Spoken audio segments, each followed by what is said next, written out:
Bonjour les amis, comment allez-vous? Alors je me régale de voir l'acharnement contre le professeur Didier Raoult. Ah oui, ce matin, je me suis réveillé à 3 h du matin et j'ai vu quelque chose d'absolument pas mal. C'est que le professeur Didier Raoult se fait poursuivre devant le Conseil de l'Ordre par le spliff. Ah, vous ne savez pas ce que c'est le spliff? Alors le spliff, c'est un organisme qui participe avec la Haute Autorité de Santé, l'ex-ANDEM, vous savez, avec l'Institut de veille sanitaire, l'Agence française de sécurité du médicament, et donc qui s'occupe de publier une revue de médecine et de maladies infectieuses. Alors, le président du SPLIF, devinez qui c'est Albert Soto. Alors, qui c'est Albert Soto?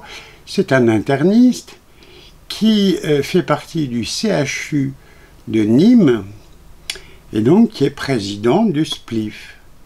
Alors, qu'est-ce qu'il disait ce brave monsieur au mois d'avril, le 16 avril, donc ça a été publié dans le journal Midi Libre,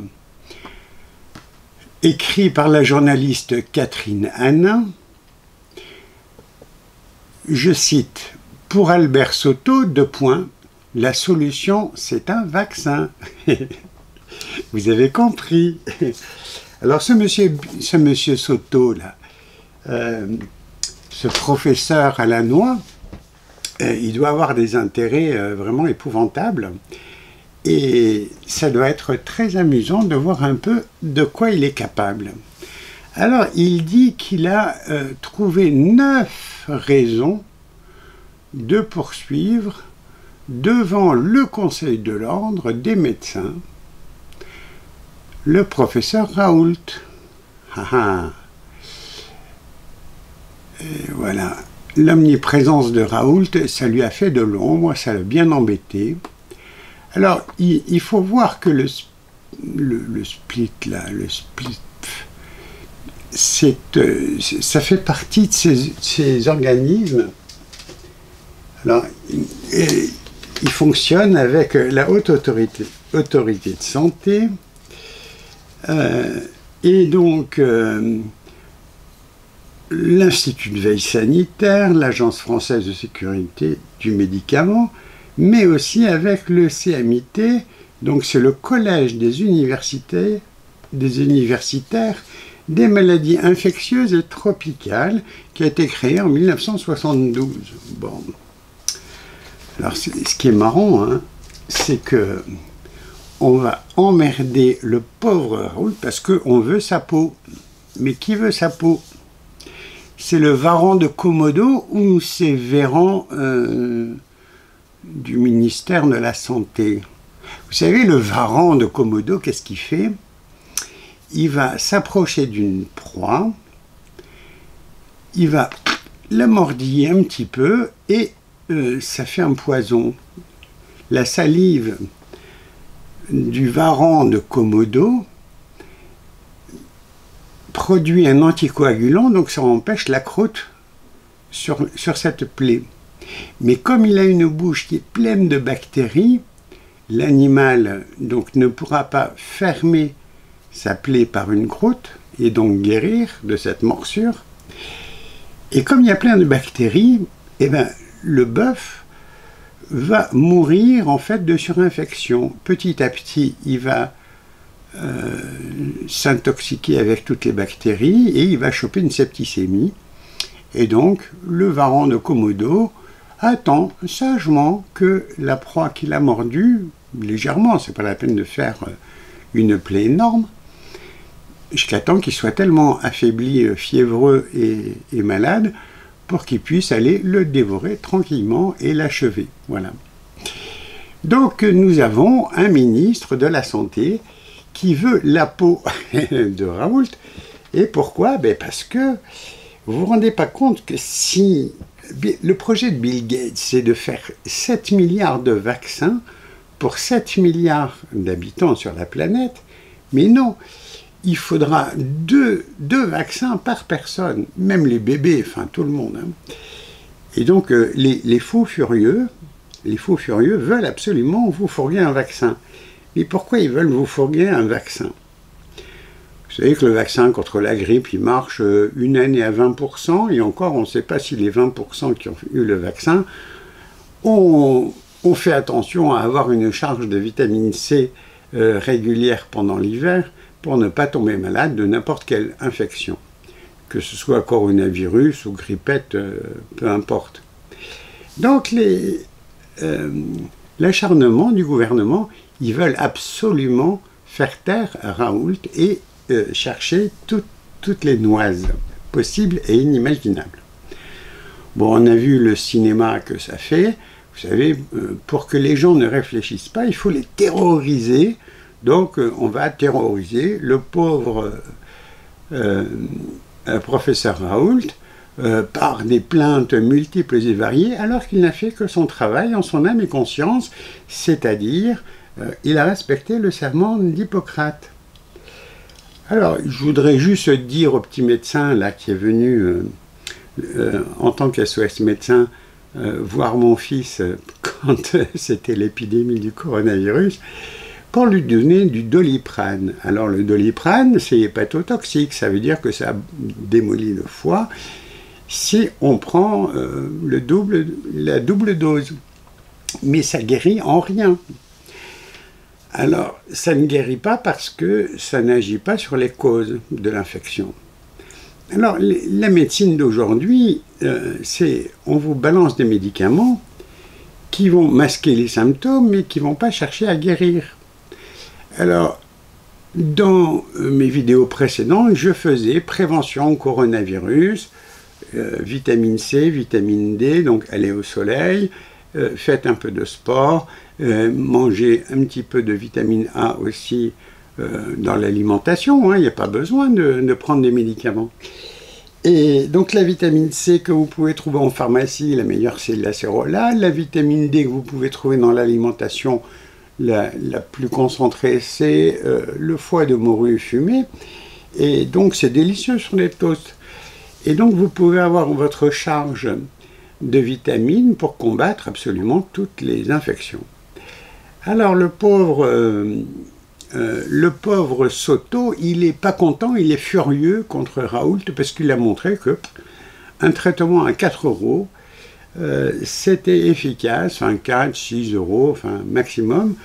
C'était la quinine, l'hexachloroquine, le plaquenil, avec l'azithromycine, qui est un antibiotique et qui est un antiviral également. Il agit sur les deux côtés. Alors, je repensais au chlorure de magnésium. Vous savez, il faut toujours avoir une bonne charge de chlorure de magnésium. Et ma mère nous faisait une cure au printemps et une cure en automne. Donc ça va être le moment, la rentrée des classes, c'est le moment de faire une cure de chlorure de magnésium. Donc il suffit de 20 grammes par litre et de prendre un demi-verre pendant toute la semaine. Et ça vous recharge de magnésium, qui est très important justement pour la cellule et pour qu'elle puisse se défendre.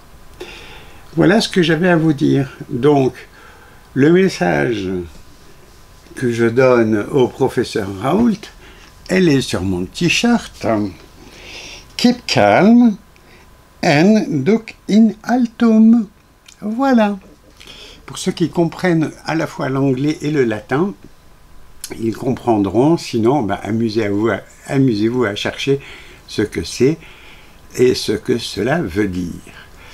Donc je propose, moi, que tous les Marseillais ou tous les gens qui habitent à Marseille déposent une rose, une fleur à l'institut où se trouve le professeur Raoult et montrer ainsi qu'il a le soutien de la population. Voilà, les Gilets jaunes en été ont essayé de faire une manifestation et il y avait trop peu de monde. Donc voilà un peu où on en est dans notre pays. Oui, et donc ils sont furieux. Pourquoi ils sont furieux? Parce que je vous dis que ça a été une machination. Tout a été fait pour qu'il y ait un maximum d'infectés.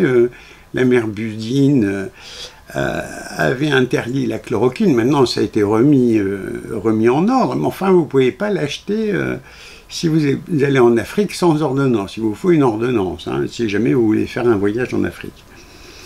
Alors, donc, ce que je propose, c'est déposer une fleur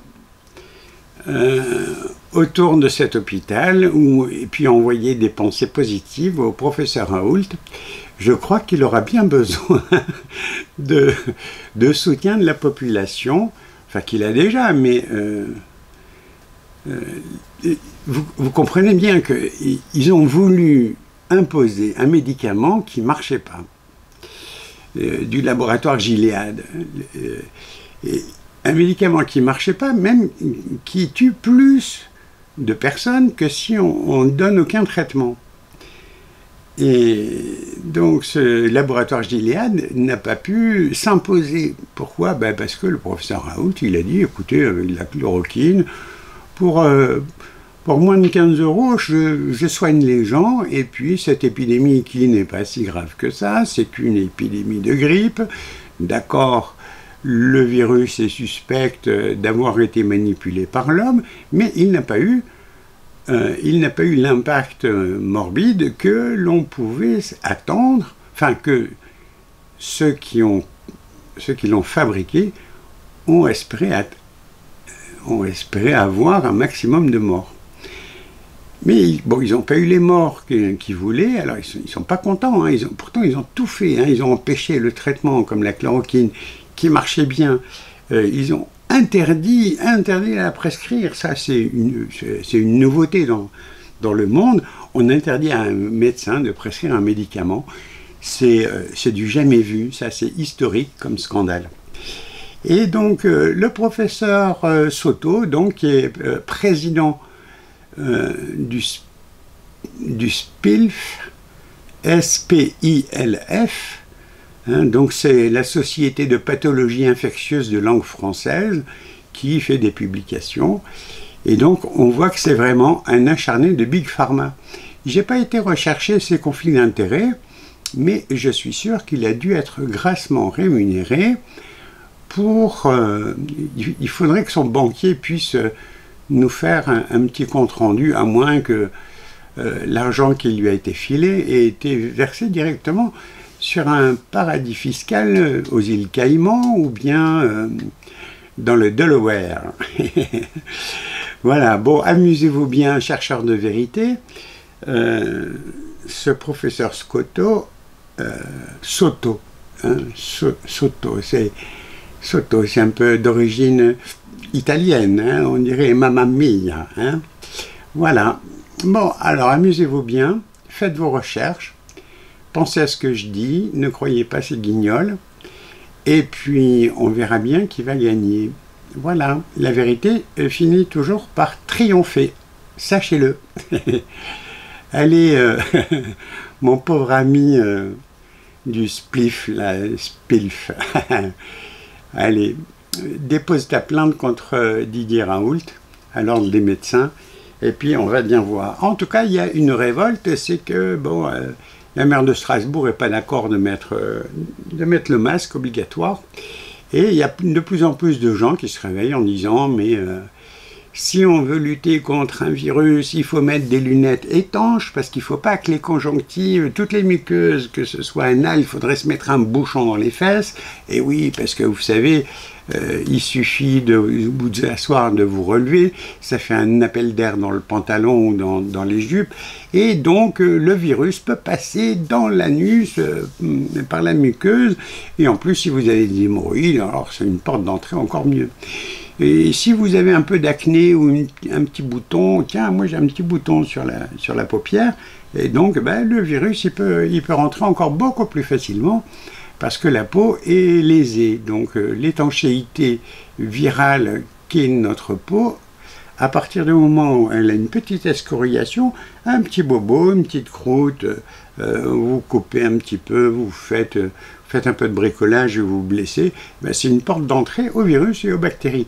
Voilà, il faut bien comprendre que l'étanchéité contre un virus, ça n'existe pas, à moins d'avoir une combinaison en plastique et avoir un système de scaphandre autonome, c'est-à-dire une respiration qui est complètement indépendante. Voilà, donc amusez-vous bien. Il y a encore beaucoup de cerveaux qui sont persuadés que